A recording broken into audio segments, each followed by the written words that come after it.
Welcome to the Fish Nerds. It's a celebration of fish, fishing, and eating fish that is always interesting, usually funny, and mostly true. I'm Clayton Palace of the Plum Island Surfcasters, and here are the Fish Nerds. I'm Nick, and I'm going to play your Ed McMahon today. Heyo!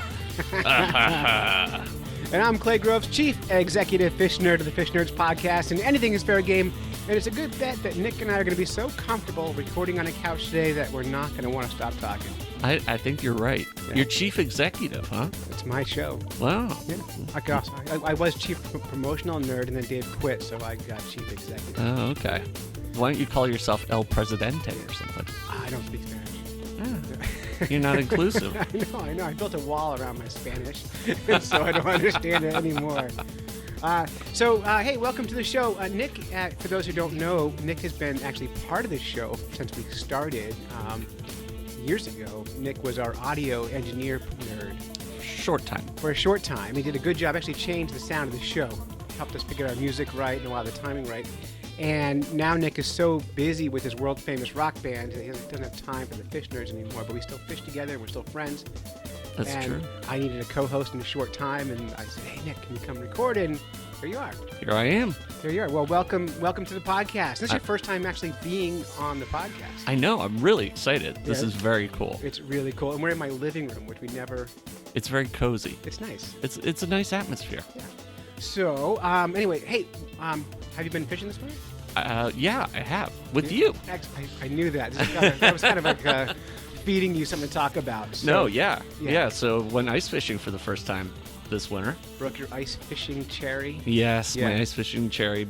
Caught a lake trout? Lake trout, Yes. I didn't even know what I had. I know, it's amazing. Here I am pulling up on this fish thinking, I don't know, it's nothing big. And then out comes this massive lake trout. Yeah, and actually the reason we did that is I needed photos for my business of people catching lake trout. And so today we're going to actually start by talking about going back into the series on becoming a fishing guide. We're going to talk about marketing the guide service and some of the stuff I've done to market my business. And I'd be interested in hearing from listeners, how do you market your business as well? Because marketing is not something I'm good at. I don't think. I'm good at talking about stuff. But That's marketing. it's marketing.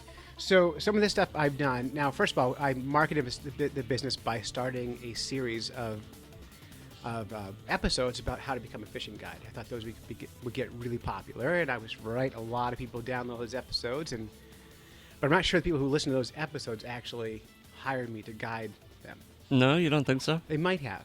But the podcast itself has led to some customers. My very first customer, Michael Crooker, was a big fan of the podcast. Hopefully he still is.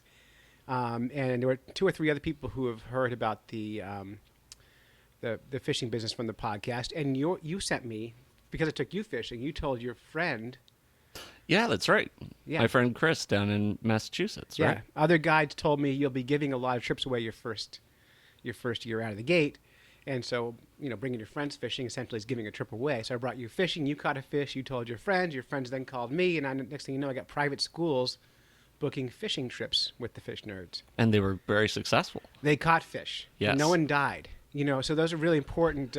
Those are the 2 criteria. No one dies and somebody catches a fish. Critically important. I would say catching fish is a little bit higher than living. But just a hair. Just a hair. Just a hair. And I will tell you that what has not helped me was being on ABC News.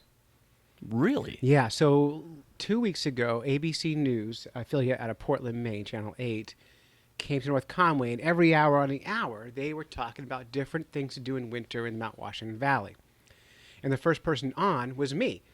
So I drove up in Schuler Park, which is this park right downtown, in a snowmobile to meet the news anchor. That's a classy entrance. It was, although she wouldn't let me on camera with my snowmobile, so she didn't want to be creative. And so it's like 4 a.m. I'm the first one up. And, she says, here's Clay Groves from Fish Nerds Guide Service. And the first thing she asked me was, first thing she informed me, didn't ask. She said, the ice in New Hampshire isn't safe, so how do you do your job? Wow. And I went, whoa, okay. Clearly she's not informed. She was informed on the weather. Ah. we're not informed about how ice safety works. And you are correct to be concerned about ice safety. That's a fair thing to be worried about. But I was thinking, so she's having the fish nerds on talk about ice fishing. So I have 90 seconds of airtime. And instead of talking about how much fun fishing is, I'm talking about how to be careful on the ice. I think that's a problem sometimes when you do stories like that. When you're interacting with the media, is that they may have a certain angle that they want, and you may have it. You're trying to promote your business, Right. And so what I should have done was just said, "You're wrong. Here's why fishing is awesome right now," and driven my point. Instead, I answered her question, which took up the entire time. And I ended with, one reason you might hire a guide is we're on the ice every single day, and we can make sure that you're in a safe place. I should have just said that sentence first, and then talked about how great the fishing's been. So that's on me. That's unfortunate. A little bit, but I've learned. I still got on TV. You got to know how to spin. I'm learning. Learn the hard way, right? So that's one way. So I marketed through word of mouth. Took a lot of friends fishing this year who have never seen the ice. I paid for advertising in the Conway Daily Sun, a local newspaper up here. I got exactly 0 phone calls. Not the newspaper's fault. It just didn't work. Yeah, I mean, who you're targeting and who reads the newspaper, I think, is a mismatch. It was front page ads during school vacation week, and I was trying to get people on vacation saying, "Oh, we're up here skiing and shopping. Why don't we go ice fishing too?" But that didn't work. But I didn't quit. So from there, I called the Conway Sun and I said, "Hey, listen, those ads were ineffective. Do you guys want to come fishing with me?" And I took the Conway Daily Sun fishing for 2 days, and you came along. Did you really? You came with us. Was I there? Oh, right, yeah. And the great thing is they did a great 6-page story on ice fishing in the Mount Washington Valley, and the front page of the Conway Sun was your kid. Yep. Holding a big fish. Yep. Screaming. Yep. Wearing a fish nerd's hat, and it's perfect. That kid loves ice fishing. He's all about it. Total nerd. Total nerd. But so that actually was huge, because that gets 6-page spread all about ice fishing and Fish Nerds logo everywhere in it. I talked about other companies too, but who cares? And the gist of the story was about ice fishing and how fun it is. Right. It focused on the fun. Right. Yep. Which is really important, because it didn't have to focus on how you're going to die today. Because when you read about when you open the paper to read about the ski conditions, it doesn't lead with "today you can die because gravity is especially strong," right? Or when you read about the snowmobile ads, they don't ask first thing, "Hey, can't you die in this thing?"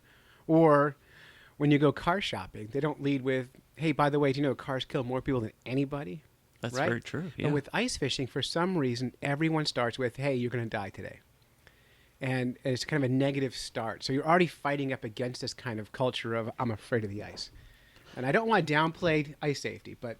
Right. Yeah. And it's kind of strange, because I think in other places in the country, Minnesota, places like that, where ice fishing is so much of the culture, that story wouldn't go that way. Yeah, I don't think it would, but I don't live out there. We do have listeners out in Minnesota. If you guys are part of that culture and you see what I see, or you see something different, let us know, because I'd be curious about it. But it is something to teach our media here to give us some kind of fair treatment, I guess. And I think people really think of people who ice fish as being kind of strange. Well, they are. Yeah, It's you're out in those weird houses on the ice all day over a hole, just jigging. I mean, something off there. There is something. Well, I mean, especially if you want to go outside and power through the cold and fight all the forces of nature and all that stuff. But it's also I find it empowering sport.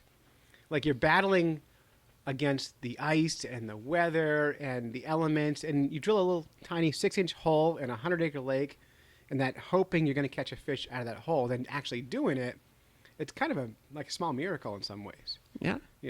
So I like it. But it's a ton of work. Regular fishing, you pull up in your car, you get out with a fishing rod, you cast in the water next to your car, and you're done. Right? Yeah. But ice fishing, it's all gear. It's all stacking up high. Yeah, I suppose you're right. It's expensive. The way I do it. Any fishing is expensive. It can be. For sure. So other ways we marketed, I joined the Chamber of Commerce, which I don't know yet if that's helped me, although the director of the Chamber of Commerce just booked a fishing trip with us. Really? You know Janice Crawford? I know of her. Yeah, so she's the local director of the Mount Washington Valley Chamber of Commerce, and she wants to go fishing on March 20th, which is a little more than a week from now. I'm hoping that the ice is still good. I'm hesitant to take her money until I'm sure we're safe on that day. Well, it's going to be cold next week. It should be good. Yeah. Other marketing tools, I've used social media, Facebook, Twitter, Instagram, sharing lots of photos. People love pictures of fish, especially pictures of kids fishing. So my kids' pictures and your kids' pictures heavily shared. I paid for Facebook ads, which did not help me. I think I'm done paying Facebook anything ever. Yeah, I've tried that with my business, and the return on investment just isn't there. It's not there, and Facebook the last couple of years has suppressed almost all businesses. But I do have a private Facebook group called the Fish Nerds Podcast Group, and a lot of our customers have come from that group, and I don't pay to be on there. We just talk on there. And I called the radio station, Magic 104, and invited their morning DJs to come ice fishing. Have you done that? I did. So Tony Zor and Christian Mower came out ice fishing with me, and they recorded a little story about ice fishing in the Mount Washington Valley. And I'm going to play that right now. Fishing is a pastime that has spanned centuries, and us New Englanders don't let a little thing like freezing temperatures stop us from enjoying this age-old tradition. So when my fish nerd friend Clay Groves offered to take DJ Tony Zor and myself on the ice and show us how to fish in the frozen north, it was an opportunity I couldn't pass up. We started the day nice and early, meeting Clay at one of his closely guarded secret fishing spots. He explained what exactly goes into finding the perfect spot. What I do is I look at lake maps. I decide what species I'm fishing for, and so today we're fishing for lake trout, and they generally like to be like in canyons near humps. So this area of the lake, there's a big canyon, and it's a flat bottom here, about 40 to 50 feet deep, and it's a good place for them to chase smelt and yellow perch and to feed. And so I look at the map and I think that looks good, and I go drill a hole and I check it. And as a guide, we pre-fish. We come out the day before and we fish to try to figure out if we're right about it, so that we take a client out. Hopefully they're catching fish and not guessing with us. He also noted how important ice safety is, especially right now. Anything less than 4 inches is considered unsafe, but ice safety is a relative term. You might have 10 inches here, and there's a little creek over there that runs in. It might be 3 inches. Check ice as you go. Know the thickness. Know what you're doing. And if you don't know, stay off. Don't guess. Originally, when I thought of ice fishing, I imagined a couple of guys, a handsaw, a pair of rods, and maybe a few cold beers. So when I saw Clay hauling a sled full of equipment, I was quite surprised. Of course, you have the basics, rods, bait, hooks, and jigs, but as Clay explained, ice fishing has evolved by leaps and bounds. He brought with him an electric auger to drill the holes in the ice, and a portable sonar that almost made fishing like a video game. So sonars are super popular for ice fishing, and they increase your odds for catching fish a great deal. And they just work like bats. So you drop a transducer cone under the ice, and the sound waves go down, hit the bottom, bounce back up, and record into the unit, and you'll be able to see the bottom, and you'll be able to see fish on the screen. And then the game is match your little jig up with the fish and trick them into biting. But as any good fisherman knows, even with the most sophisticated equipment in the world, you won't catch a thing without a good technique. You always want to be able to feel your jig, right? What I do is I hold it like a pencil, like go sideways like this. Okay, yep. The trick is when you get a fish on there, Yep. don't fight him too hard. Yep. Don't let loose line out. Like he can run line out, but don't ever let your line get loose. Drop your line to the bottom, jig up a little bit, drop it down, jig up. Clay was instructing Tony on how to use a proper jigging technique to catch a trout when, as if on cue, a fish bit Tony's line. Move every 15 minutes until you find the fish. Oh, there he is. Don't let it loose. Reel the line. Reel it. You got a fish. Nice big fish. Oh, wow. Yeah, that's okay. You can Take see your him. time. Take your time. Oh, my gosh. Take your time. Don't fight too hard. He'll get tired. Oh.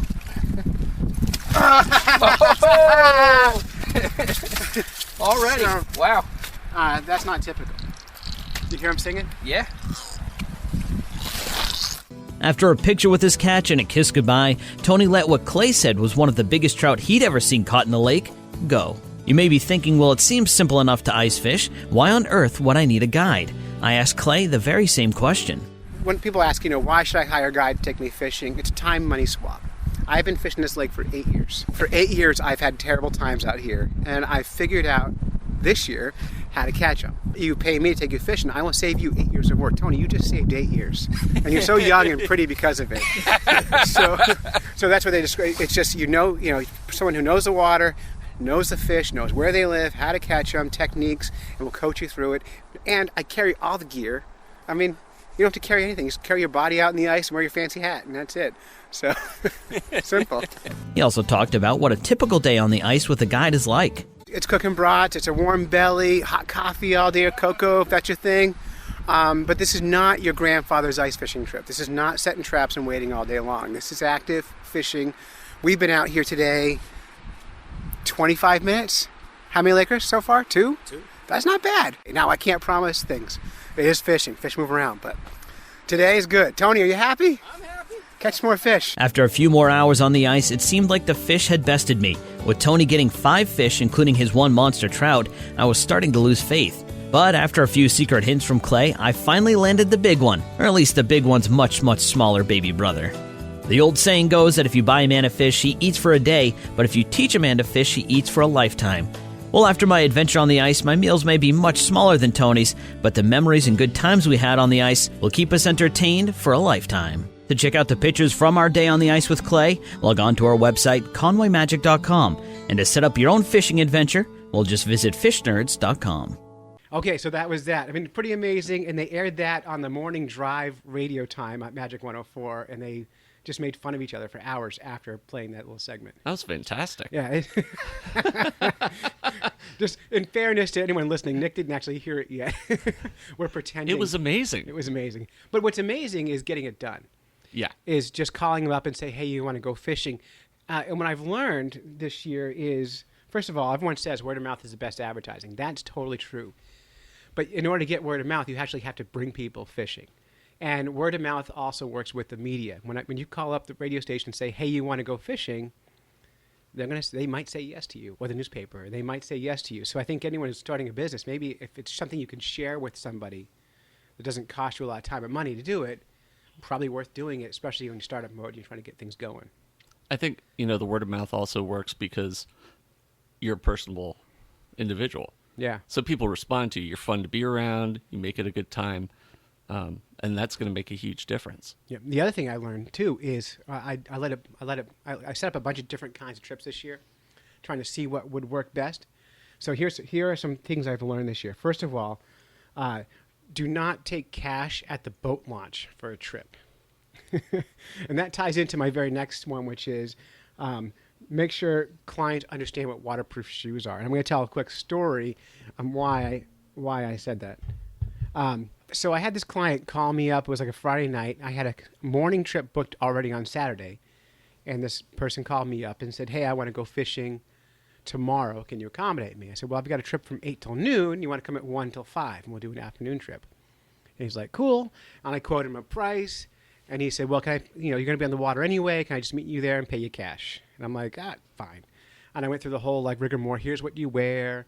Here's what safe looks like, blah, blah, blah. So we make sure he's there. I tell all my clients, wear the waterproof clothes and layers and that whole thing. And you can just Google what to wear ice fishing. It's not that challenging. So he shows up at 1 o'clock with his kids. He's chain smoking cigarettes. A lot of people smoke, and that's fine. And he's got 3 kids. And he, at the dock, renegotiates the price with me. No. Pulls cash out, about $50 less than I quoted him. And he goes, hey, this is all I got. What do you say? Can we just do it anyway? And I'm like, all right, well, I'm new at business. He's got cash in his hand. I need cash. Children. And there's children. You right? can't disappoint the children. Exactly. So I said, I'm already defensive. I'm like, shit. Fine. Let's go. Took his money. Looked over what they were wearing. The kids are dressed wearing the right kind of clothes, except their gloves. They're wearing cheap Home Depot work gloves. Mm-hmm. Just terrible. But it wasn't that cold. It was 35 degrees out, so I figured we can tolerate it.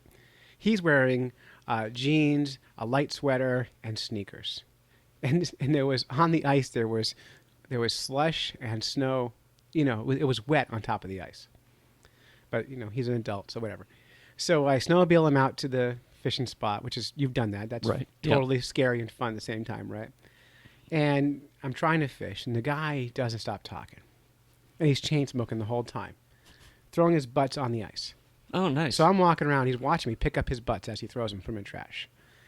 And he doesn't seem to recognize. And I'm learning about, I need to be more aggressive and just talk to people. Sometimes modeling behavior just doesn't... It doesn't do it. And then the next thing, and we haven't fished yet. I'm just picking up his butts and he's talking and talking. Finally, I say, okay, let's talk it a little bit. Let me get you kids fishing. So I drilled a bunch of holes. Well, I had the holes already drilled. Right. They're already out there. And I show his kids how to use the sonars, which kids get right away. They Yep. immediately take to those. He doesn't understand a thing I'm saying. Even his smallest kid, he had a 4-year-old, using a video camera to see the fish, was catching fish. All 3 kids are catching fish. Then he starts talking and smoking again. More butts on the ice. So again, I picked up now like 7 or 8 butts in a half an hour's time. Like he's really just. Wow. I'm exaggerating a little, but he's really just smoking and smoking. I got a good mental picture of this guy. Yeah. You can picture him, right? he looks like Florida. Yeah. He looks like, I don't know what that means, but Yeah, some if people you could know. personify Florida, that's what it would be. Yeah, exactly. Yeah.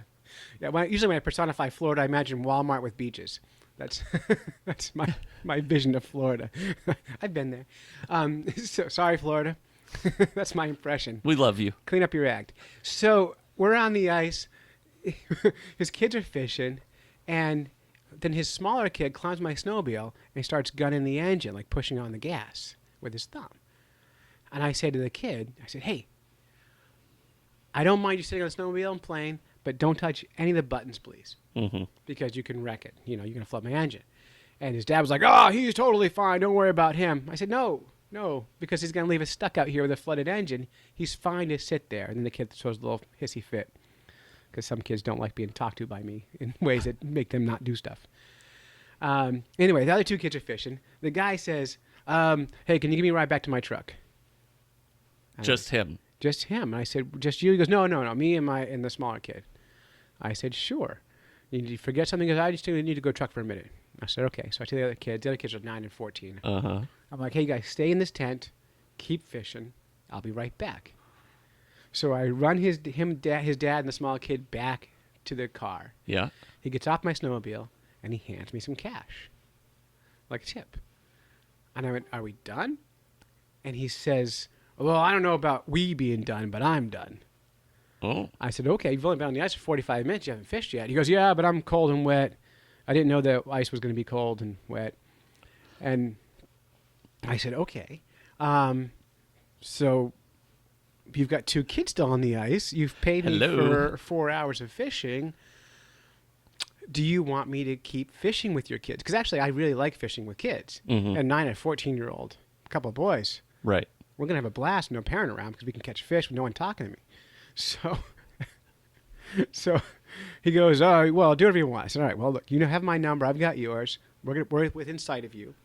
So I'm going to keep fishing with these guys. And if you need them back at any point, just text me. I'll bring them right in. Yeah. So I go out fishing with the kids. We have a great time. We caught a ton of fish. He finally texts me. I bring him back to his car. And he's acting very pleased with himself that he gave me a giant tip. Uh-huh. He actually, I know what he gave me?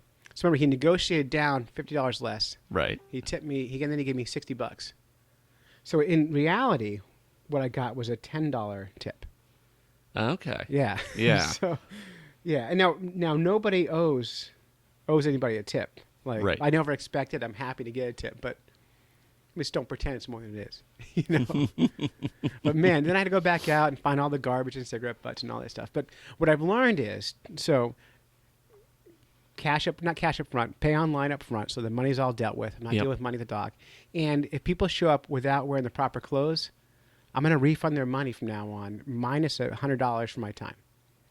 Because I think not going on the ice with proper safety clothes on, it's the only safety you're responsible for when you're fishing with me is wearing the right clothes. Right. And if you can't do that, then it's not going to be safe on the ice. You're not going to have fun. And I think I'm better off just not doing the trip at all. I also think, him going back to the shore and leaving his kids out with you, I mean, that's... Yeah. Well, the nice thing, so if you hire a fishing guide in New Hampshire, they've passed criminal background checks and been through some training. Right. Probably safe for the kids.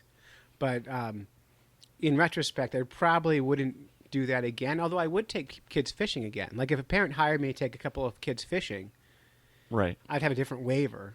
Exactly. That would allow that, because I have no problem taking. If you wanted to hire me to take your kid and 3 of his friends fishing, and you don't want any adults to go along, that's not a problem for me. Right. But I would make sure that we have an agreement up front that's going to happen. Exactly. Yeah, very different very different trip. Anyway, so no more negotiating the dock. The price is what it is. probably we can negotiate on the phone ahead of time, but like, You know what your problem is, Clay? I'm nice. You're nice. I'm nice, and I You're shouldn't a have good been. guy. Yeah, but I get burned.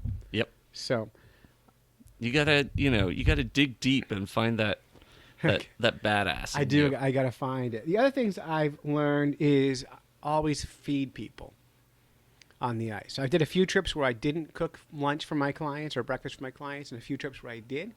And it doesn't matter how many fish we caught.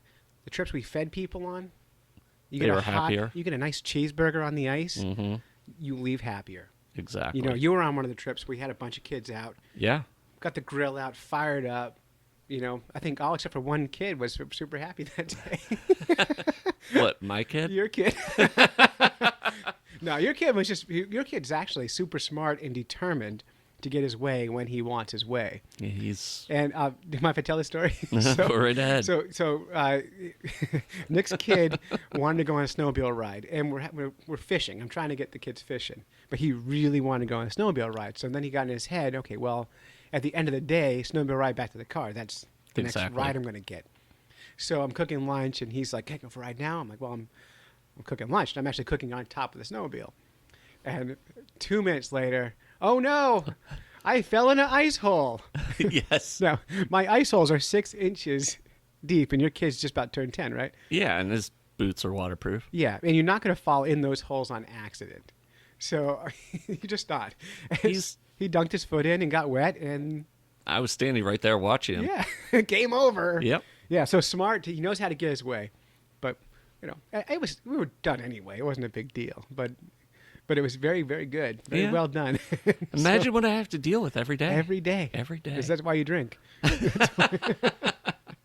So, Coffee. yes. All right, two other things I've learned is guides are territorial. I've actually lost friends since opening a business. One of the guides who partnered with us on this project of how to become a fishing guide is no longer affiliated with us at all anywhere. Yeah, see, I just And- find that unbelievable. It's unbelievable. I don't want to badmouth anybody, but what I'm learning, and not just from this one guide, other guides I've talked to in Yeah. other states, they're all very territorial. They worry about what other guides are doing, what their pricing scheme is, how they're marketing, all that sort of stuff, and everything seems personal. Mhm. And the truth is I don't see the world in those terms, which is why I get in trouble, which is probably why I made other people angry and they're not my friend anymore, is I see everything as a potential partnership. Yep. So I'm sharing this other guy's stuff like crazy. You can, if you know the fish nerds, you know who I'm talking about. Right. Next thing you know, I can't share his stuff anymore. And I'm sharing his stuff that's going to make him money. Exactly. That does make him money, and he's made money And off he's our show. And he's got a good And business he's got going. a great business, and he's a fantastic guy. Yeah. I would recommend people hire him. But he's no longer affiliated with Fish Nerds in any way. He's unfriended me on Facebook and blocked the Fish Nerds from all sharing opportunities of his stuff. So, gone. You know, I heard this story. Yeah. And I made a point of not unfollowing him No, he does a good job. because I don't think that that's the way that you do business, and I don't think that that's the way that we promote the sport. No. So I'm not gonna just because he's done that, I'm not gonna do that. No, it's hard for me not to continue sharing his stuff. I see he's Right. got this great stuff going on. I went, oh, that's so cool. I want to share that, and I can't do it because he's blocked me. Yeah. So You know, that whole territorial thing though, Mm-hmm. that happens a lot in fishing. yes, You know, people get very protective about where they fish. right. The spots are important. Yeah. Right? Yeah. And I'm just like, whatever. I'll know? give if anyone who knows me knows if they want to catch a fish and they email or call me, I'm going to tell them where to go to catch almost any species of fish. Right. And because my belief and the belief of a lot of actually not a belief, the truth is not enough people are fishing in New Hampshire. We're losing 4.5% of anglers every single year. Wow. And in order to keep fishing sustainable in the state and keep fishing game funded so that they can take care of the management, we need more fisher people. So it's good to have more people fishing, and when people are successful, they'll fish more and they'll explore more territory. Yep. If they like a spot I've been at and they catch fish where I fished before, awesome. I'll go fish with them, or I'll go find new places because there are a lot of fish out there, Exactly. and it's not that hard. No. So, No. yeah, so that's what I've learned. And then, of course, I've learned that guiding is an expensive sport to make a living at. In a future show, I'll actually talk about the exact dollar amount I spent this year to open a business and get it going, and I'll talk about what I spent and what I've earned. Right. And we can balance the two out. And I think I've exactly earned nothing. Oh, wow. You broke even? I think I have no debt. So I need to look at the numbers closer, but I think I've just about broken even. I might have 20 or 30 bucks ahead. You know, for the first year of a business, that's not bad. There's no debt. There's no debt. There's no debt. And my biggest expenses, I have 2 snowmobiles, and every other week one breaks. But right now I've got two repaired snowmobiles that both work fine, and we have no snow. So snowmobiles are like boats, apparently? They're like boats, only, they don't the float. happiest day for an owner of a boat is the day they buy it and the day they sell it. Exactly, Yep. yeah. But I think not having it in this business would be challenging because people really like the snowmobile rides. Yeah, And the kids Except love me. it. Except for you. I know. I'm weak. All right. So have you heard of the Effin' Book Club? I have heard of the Effin' This Book is Club. the Fish Nerds Book Club. Jeff Donaldson, one of our correspondents, came up with this concept, and every month or so we're reading a new book to be discussed on an upcoming show. The book we read last month was Cod, the biography of a fish that changed the world, which was a good read. And now we're reading for the next month. April the 10th is the deadline to have this read by if you want to be part of the story. Okay. We're reading The Founding Fish, which is about shad, the American shad. Oh, so that explains all the posts about shad. Yeah, so on the Fish Nerds podcast page, there's all kinds of shad conversations happening right now. As people read the book, they're like, wow, does it taste good? Are they fun to catch? How can I catch them? And I haven't read the book yet, but I've heard that if you read the history books of the Merrimack Valley, they talk about salmon in the river so thick you can walk across them. Mm-hmm. And they would call them white salmon, and what they meant was American shad. Actually, it wasn't salmon they were talking about at all. No kidding. And so I'm interested in seeing if this book has that information in it, because I haven't read it yet. I have it in my hand. I have it in my house, but I haven't read it yet. But I'm going to get through it by April 10th, and we're going to All talk right. about it. And I've invited a historian to read the book and come on the show. Well, that'll be cool. I don't know if she's going to come or not, but there's a podcast called Ben Franklin's World, which is a very good history podcast. And my friend Liz Covart runs that show. And I've asked her to read the book and give her impression as well. So hopefully we'll cycle back. And now that we've mentioned her, I'm going to let her know that we mentioned it, put pressure on her to come on the show and be part of it. If you want to be a part of it, read the book or skim the book or get it on audio and call 607-378-FISH and leave us a voicemail, and we'll use what you think of the book on the show. Well, you have a discussion point you want to talk about, we'll talk about that. And we'll have a good time talking books and getting super nerdy about books, which is great. And you can go to your local effing library and check that out anytime. Who came up with the name? The effing book club? Yeah. Well, Fish Nerds is effing, right? Yeah. So it's not that clever. I don't know. I wouldn't have thought of it. Yeah. Well, everything we do is effing everything, right? Effing everything. Effing everything. You ready for some fish in the news? Fish in the news. Fish in the news. And just give me a second to pull this up. This is super good news. It is amazing. I would say it's a miracle. I would say it's the goodest of all news. Yes. All right, this is from the Post and Courier, a Pulitzer Prize winning website, apparently. I don't know where it's from. Woman sees image of Jesus on the back of a stingray. This is from Brenda Ringe. And it's not as famous as the grilled cheeses or the nun bun, but the image a James Island woman found Friday on the back of a dead cow-nosed ray may be one day. And here's a quote. I just kind of thought it looked like a bearded homeless man, said Erica Schelt, 24. But when I posted pictures on Instagram, one of my friends was like, hey, that's Jesus. And I was like, oh my God, you're right. Oh my God. Oh my God. You want to know why the media is failing us?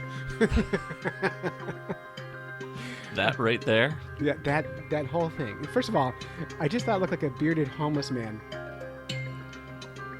There's a very small step between bearded homeless guy man and Jesus. Yeah. Yeah. In fact, he might have been. The little I know about Jesus, he might have been A bearded homeless guy. Yeah. Yeah. Beardless homeless guy. Walking across the desert and all that. That's what they say. And well, and in the article they did say something about Ray meaning king. Well, let's read it. All right, so Shelt and family members have been trying since then to name her find. So far, they've come up with Ray, R-E-Y, meaning king in Spanish. There you go. Yep. I like that, Ray. Ray. And over the years, images of Jesus, the Virgin Mary, Mother Teresa, and Buddha have been spotted on everything from baseballs to lava lamps, cinnamon buns, beehives, and grilled cheese sandwiches, or at least they have in the eyes of some people. Coincidentally, or maybe not, one of the most recent sightings of Jesus on an inanimate object came on Ash Wednesday when a man in Espanola, New Mexico found Christ on a tortilla. But as far as it's known, never has such an image appeared here in the holy city until last week. This is really exciting news. It is. I'm wondering, Christ on a tortilla, is that like a signature sandwich or something? It sounds delicious. It really does. Yeah, what kind of sauce would you put on Christ on a tortilla? Ooh, I don't know. Yeah, a chipotle? Something hot. Yeah, it had to be hot. You want some spice. You want bite to it. Yeah. Yeah. Or maybe you don't want hot. Maybe I'm thinking about a different kind of sandwich. Anyway, so you studied psychology. I have. And you studied this sort of thing, didn't you? Back in the day? Like intro Probably. psych? You This probably is really back in basic intro. stuff? Yeah. So here's the new challenge, Fisher's Challenge. And we're going to, we'll make a real challenge out of the summer when fishing gets good. But I want you to catch fish and look at the patterns of scales and markings and try to see objects or images, just like cloud bursting for fish. And I want you to share those pictures on the Fish Nerds podcast page on Facebook or tweet at us or whatever, your fishy images. If you see Jesus, we want to know about it. If you see, Garfield, we want to know about it. If you see Donald Trump, maybe we still want to know. So whatever you see, we want to know what it is on your fish scales. And some fish have great patterns, like redfish have really cool blotches, and you can identify individuals by their black spots. No kidding. So maybe those black spots can be like images of something, right? So that's if you hold it far enough away, then pixelated dots all blend. It's like a Rorschach test. Yeah. But people see whatever they want to see anyway. So way fun, and so I'd love to see what people come up with. And by the way, you're welcome to Photoshop as much as you want. We don't really care. So have a really good time with it. Let's make it a thing. Make it the next effing thing. Is that what you're gonna say? Yeah. I'm quick on these. All right, and this is from the San Diego Union Tribune. Uh-oh, We have audio. I don't like when when the internet starts Autoplay. I got to auto mute. All right, this is from the San Diego Union Tribune. Homeless fish find shelter at koi show. Homeless fish find shelter at koi show. Homeless fish. Yeah. Before we even read into it, what does that mean to you? Well, I already read the article, but... You've done more than I have. Okay. But I guess homeless fish are fish that don't have a home? Okay, so let's think of a koi, for example. Okay. A koi is a pet fish. Right. A homeless koi doesn't live long. Because Well, their home is the tank, exactly. right? Exactly. So I would think it's more like almost homeless fish. Right. Like they're anticipating being homeless. The bank's gonna foreclose on their house or something. But Well, koi are valuable, so maybe there's something to it. yeah. All right, let's read this. So this weekend, koi fish enthusiasts from all over Southern California will gather in the Del Mar for the San Diego Koi Club 30th annual show and competition. Yet as prized as these oversized jewel-toned fish may be among collectors, a small segment of this scaly population will fall between the society's cracks. I love this. These are the vagabond koi, fish who've been abandoned, neglected, orphaned by their owners' death, or who have become too numerous or costly to maintain. Fortunately for the homeless fish, they have a protector. Over the past 3 years, Jerry Myers of Lakeside has rescued nearly 3,000 koi from ponds around the country. In most cases, found them new homes, and this weekend Myers will host a vagabond koi booth at the show with 150 young fish available for adoption. That's sweet. It is. It's actually it is pretty cool what he's doing. Yeah. I was watching one of those like monster fish shows on Discovery or whatever, Yeah. and they were catching koi Yeah. in, like, I don't know, Japan or Thailand Yeah. or something like that, and they visited this guy who's like obsessed with koi, and he's won like hundreds of awards and stuff, and his house, I mean, he had literally like hundreds of tanks full of koi. It's amazing. People are obsessive. Yeah, it They're was obsessive. crazy. And a lot of people who have koi and are get overpopulated will let them go into local waterways, which is terrible. So you're environmentally speaking, you're better off killing the koi than letting them go. But I would support rehoming your koi as well. So Now, koi are like goldfish, but not. so goldfish and koi and shiners and carp, Right. all those are in the minnow family. Okay. I want to say Cyprinidae or something like that. And so they're all in the same family of fishes, right? Okay. So I grew up in Hanover, Mm-hmm. and there's a pond there called Ockham Pond. Mm-hmm. I don't know if it's koi, but it's full of big goldfish. Is it a public waterway? I don't know. I should go fish it. Yeah, I'd be totally up for that. Yeah, I've caught goldfish in New Hampshire when I was on the quest to catch all the fish in the state. I caught and ate goldfish. Okay. Yep. Yeah, Yeah, they're not that good. I wouldn't think so. I wouldn't eat one. No, you would. No, Yeah. no, I made goldfish crackers. that's gross. Yeah, so I found the recipe for like a Pepperidge Farm type goldfish cracker, the dough, and I roasted the goldfish whole. Mm-hmm. And then I made the dough using my food processor, and I just took the roasted fish and I Oh, dropped God. it into the food processor into the batter. And then I was doing, this is back in 2011, I was doing a presentation at the Stratham Public Library about the quest to catch all the fish in the state. Right. And I put these crackers out. And everyone at the presentation ate goldfish that day. Did But they they know it? They knew it by the end of the presentation. Nice. Yeah. Nice. Because that's the kind of guy I am. That's the kind of guy you are. All right, so this article goes on. The Koi Rescue Group is just Myers' latest cause. Before that, he ran an Australian Shepherd Rescue Organization. Born into an overcrowded home in New York 62 years ago, Myers and several siblings were moved to a Catholic youth home where he lived from ages 9 to 15. The experience of losing his family and home left a permanent impression on him and a desire to help others. Interesting wording of this thing, because most news stories would start off with, Myers, 62 of New York. Yep. This was like Myers, born into a home in New York 62 years ago, so they wouldn't like blast out his age to the whole world. I like that. I don't know why I like that. Just a nice little, Exactly. Vagabond Koi got its start in 2014 when Myers was working as an administrator at a medical office. A patient called in and asked if anybody would like some baby koi. Myers and his wife, Diane, live on a 1.5-acre property where he maintained his own personal koi pond for 18 years. We gotta scroll down. Figuring they had the room in their pond to help out, he drove out, netted the fish, and brought them home with the goal of sharing them with other club members.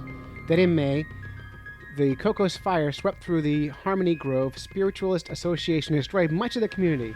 And the pastor's home was gutted, and the fish in his koi pond were suffocating in the ash and choked water. California Fire in San Diego, Humane Society officials tracked down Myers for help. So it sounds like it's one like the next. And it's probably one of those nerdy things where, like, you don't know there's a problem exists until it happens. And Right. then once you find one person who can solve the problem, They're you don't it. look anywhere else. Exactly. Now, what they don't know is they can take all these koi and just sell them and make some real and money. makes them, yeah. But good on them for helping the fish. I don't know. guess. Interesting thing about the Australian Shepherd story, this McDinnis, Yeah. is I once saw a video of Australian Shepherds herding fish in a pond in Australia. Okay, the fact that you just tied those two together is incredible. Yeah, I'm gonna find the YouTube video and Yeah. put it up on our Fish Nerds page. But I saw a video. Dogs herding fish. Yes, in Australia. In They're Australia. Australian dogs. Yeah. Well, So- Australia is a strange place. They are, and I'd like to go there. Yeah. So, anyway, that's fish in the news. I only have 2 stories this week because I'm trying to move fast. But, Okay. Yeah, that's fish in the news. So. Cool. All good news, right? All good news. Saving fish. Saving the fish. Either yeah. with Jesus or, Which reminds me, my father-in-law kept koi in Massachusetts for years, and he sold his house, Mm-hmm. and he was looking for a home for his koi, and he called he put an ad on Craigslist, and a Chinese restaurant that was going to open up in Portsmouth called him up and said, "I'll trade you food for your koi." Mm-hmm. And he went for it, and we never went and got the food. So it's like We're owed food. or you're owed. koi. Wow. Yeah, no, the koi was not the food. Right. It was just decoration for the restaurant. But You got to get repayment on that they debt. owe us. Yeah. Oh, man. Free Chinese food? Are you kidding me? That's my favorite. Oh, My favorite. What's your favorite Chinese food? lo mein. I love it. Yeah, I'm a big General Gas chicken. I don't know what it is, but that really sticky, sugary, Yep. delicious, spicy chicken. Mm-hmm. What I don't eat in Chinese food is restaurants is fish. No, I can't think of the last time I had fish in a Chinese restaurant. I don't eat fish, so Oh, well, that's because you love them. yes, Yeah, I love them too much. I do eat them. I Because know. they're cute.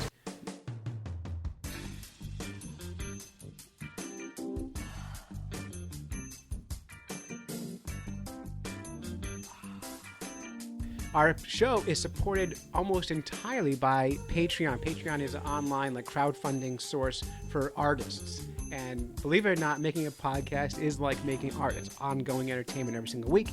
And a lot of our listeners will give us $1 an episode to help keep the show funded. Right now, we make enough money on Patreon to cover, just barely, cover our expenses for the first time. It just happened this month. Impressive. Nice job. Yeah, and I've got 2 new Patreon subscribers. We have Bill Galakis and Ed Hind both donated this month. So we thank them. They put us over the top. Nice job, guys. Yeah, and we have 1 Patreon subscriber at the highest level at $25 an episode, which is a lot. That is. And so for that, I will mention his business. My friend Josh Lopes, who actually owns the house out the window here. Oh, your neighbor. Your neighbor, my neighbor Josh. Yeah, so he owns rental property here. But Josh Lopes, he also owns lopestax.com in Hanover, Massachusetts. So if you're in Massachusetts and need a tax guy, go to joshlopes.com and hire Josh to do your taxes. He's totally nerdy, and I've taken his kid fishing, and we've had some fun. And he supports the show. The show is here because people give us a little bit of money. And other people who have given us money, or they haven't given it yet, is Mystery Tackle Box. And we haven't gotten money from them yet. No? Here's no how one's used the code? Coupon code? Well, here's how we get money from them. If you want to subscribe to Mystery Tackle Box, go to mysterytacklebox.com, use coupon code FishNerds, all one word, and they will mail you a box of fishing gear. It's mystery. And you open it up and get your stuff. If you subscribe to them, then they pay us. Right. And you can cancel anytime. So, Okay. Mystery Tackle Box is one of those things that I've been thinking about for a long time. Mm-hmm. And I'm just trying to justify the cost in my mind you can justify it knowing that.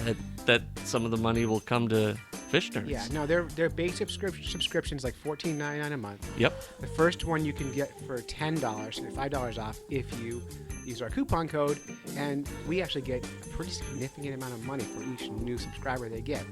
And they have a bass box. You're a bass fisherman. I am, yes. And they'll mail you all kinds of cool bass gear every I know. month to try out. I watch those videos of people unboxing them and all the cool stuff, and I'm like, oh, I need to do that. It's so much fun. So, do it if you want to. If not, we understand. Give money on Patreon. If you want to support us, both are good. And we're happy to have it, and it keeps us going. And if some people start doing Mystery Tackle Box, then you can, do the unboxings in your podcast. We can do them, and actually, I'm supposed to do one, and I don't have the box in front of me right now, so Oh, where is it? it's in the truck. Should I go get it? Yeah. All right. We're gonna pause the show. I'll go get it. Okay. Oh.